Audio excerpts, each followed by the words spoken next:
மின்மினியில post போடு, மேட்ச்ல whistle போடு. இப்பவே டவுன்லோட் பண்ணுங்க மின்மினி ஆப்.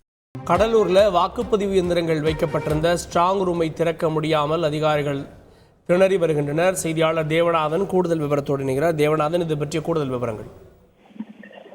கடலூர் மாவட்டத்திற்கு உட்பட்ட 9 சட்டமன்ற தொகுதிகள் உள்ளது. இதுல பார்த்தோம் அப்படின்னா 6 சட்டமன்ற தொகுதிகள் கடலூர் நாடாளுமன்ற தொகுதியுடனும் 3 சட்டமன்ற தொகுதி சிதம்பரம் நாடாளுமன்ற தொகுதியுடனும் உள்ள நிலையில வருகின்ற நாடாளுமன்ற தேர்தலுக்கான அந்த மின்னணு வாக்குப்பதிவு இயந்திரங்களை அந்தந்த தொகுதிகளுக்கு அனுப்பும் பணியானது இன்று காலை துவங்கும் அறிவிக்கப்பட்டிருந்தது.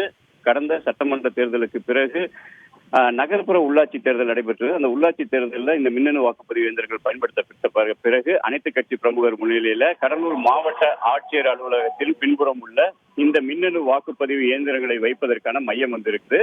அதுல வைத்து அதற்கு சீல் வைத்து தொடர்ந்து அந்த இடத்திற்கு பாதுகாப்பும் சிசிடிவியோடைய கண்காணிப்பும் வச்சிருந்தாங்க.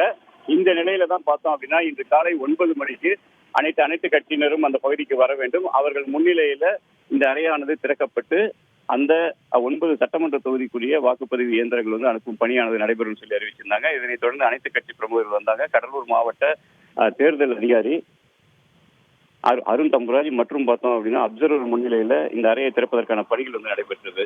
ஆனால் கிட்டத்தட்ட 10 மணிக்கு இந்த அறையை திறப்பதற்கான பணிகளை துவங்கினாங்க. ஆனா அந்த சாவி இருந்தும் அறையை திறப்பதற்கு அவர்கள் தொடர்ந்து முயற்சி செய்து இதுவரையில் அறையை திறக்க முடியாத ஒரு சூழ்நிலை ஏற்பட்டிருக்குது. மின்மினியில போஸ்ட் போடு, மேட்ச்ல விசில் போடு.